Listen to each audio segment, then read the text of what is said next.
Good morning, students. Once again, welcome you all in this English class. Students, today we are going to start with the first chapter of First Flight. That is a letter to God, written by G.L. Peters. First, I am giving you the introduction of this chapter. The story A Letter to God by G.L. Peters revolves around the idea of having unquestionable belief in something. The story is set in a Latin American country. Lencho, the farmer, who is the protagonist of the story, writes a letter to God seeking help from the Almighty after discovering his entire crop yield destroyed by a devastating hailstorm. Although his wishes get fulfilled partially, if not completely, he is ungrateful in the end and questions the honesty and modesty of the postmaster, who actually helped him with money in the name of God. So students, first let me introduce with the characters of this story. Main character is Lencho, a poor farmer who lived on the peak of a low hill with his family. Postmaster, a fat, amiable fellow who helped Lencho to retain his faith in God. Post office employees, people who helped Lencho on postmaster's call. So students, I am going to start a short explanation of the lesson, A Letter to God. Lencho, the farmer, lived on the only house that was there on the top of a hill. The hill was low-heighted. From there, a river and a ready-to-harvest corn field were visible. The field belonged to the Lencho, and he had the utmost confidence that the harvest would reap great profits. The man, while looking at the sky, confidently tells his wife that they are going to have a rain shower, to which the lady replies by saying, "Only if everything happens as they hope and expect." The elder children were working at the field, and the younger ones were playing near the house when Lencho's wife calls everyone for dinner. It is during that time drops of rain begin to fall, hereby proving the farmer's prediction to be true. The wind was pleasant, and clouds could be seen approaching from the northeast sky. On seeing everything go as expected, Lencho reflected upon the field, and flowers covered with droplets were seemed as if they were wrapped in a curtain. Unexpectedly, strong wind started blowing, leading to a hailstorm. The writer refers to these pellets of frozen rain as new silver coins as satire. The innocent boys became playful and went out in the rain to play and collect these hailstorms, which looked like frozen pearls. The farmer now starts worrying and hopes that the storm gets over quickly, which to his utmost disappointment did not. The hailstones covered the entire valley, including the house, garden, hillside, and the cornfield. It made everything look so white that it seemed as if it was covered in salt. Lencho became stressed and disappointed as everything went against the plan.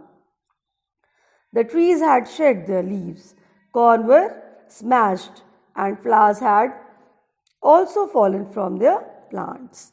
While standing in a withered field, he conveyed his dismay and sorrow to his sons by commenting that the effect of the storm proved to be worse than that of crop destroying insects.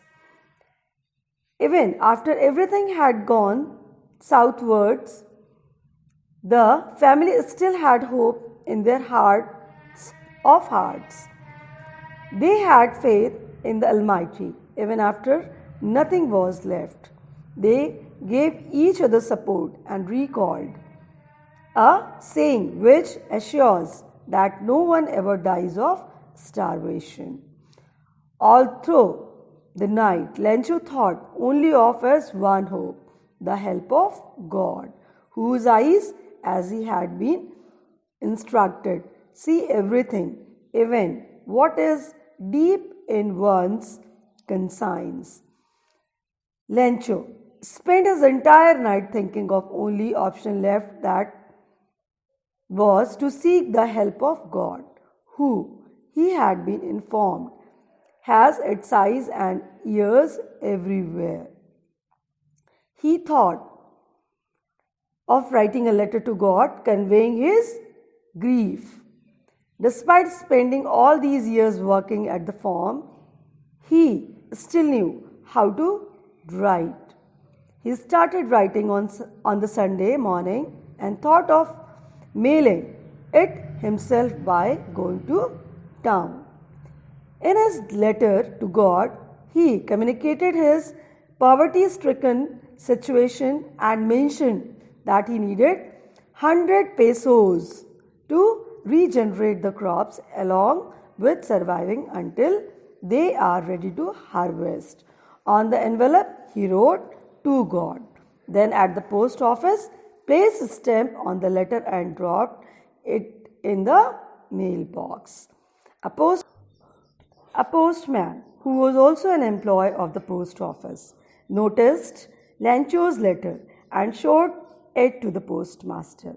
They both felt amused, but the postmaster, fat and friendly, immediately developed a sense of seriousness.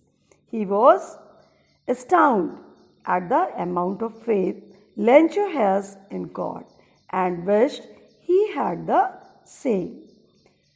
With good intentions, the postmaster read the letter and thought of replying to it so as to keep the writer's belief intact, but the writer expected the reply in a different way that could not be fulfilled with pen, paper and morals. The farmer had demanded 400 pesos. The postmaster, along with his colleagues and a few friends who were more than willing to donate for a good cause, collected a pool of money to help Lencho. The following Sunday, Lencho came a bit earlier than usual to ask if there was a letter for him. It was the postman himself who handed the letter to him, while the postmaster, experiencing the contentment of a man who has performed a good deed, looked on from his office. Lencho showed not the slightest surprise on seeing the money. Such was his confidence, but he became angry when he counted the money. God could not have made a mistake, nor could he have denied Lencho what he had requested.